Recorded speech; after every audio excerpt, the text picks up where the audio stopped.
后来，来是远东航空无讲安怎，多加5月底进前的8条航线、31个航班临时来取消。有旅客今仔日也是无法度回台湾，交通部紧急介入，要求远东航空限期来改善，也若无就要重罚300万。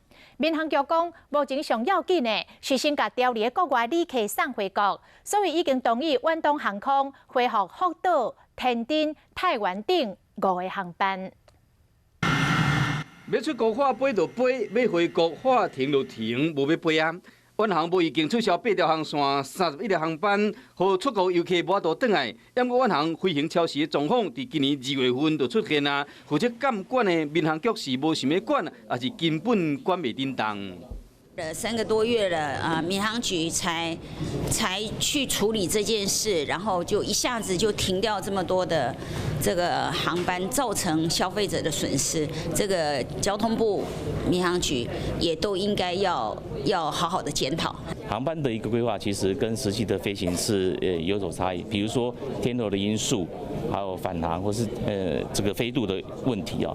那这个东西都在我们在审核预划班表的时候是看不到的。 要看它实际的飞行状况。我希望民航局更有所谓及时的监控这个部分哦，就不要说有些事情发生以后我们再来处理。会不会突然间无预警就倒闭了？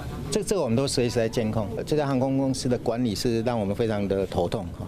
总袂使讲头疼医头，无顾到乘客安全。民航局表示讲，将你外国人送回来较要紧。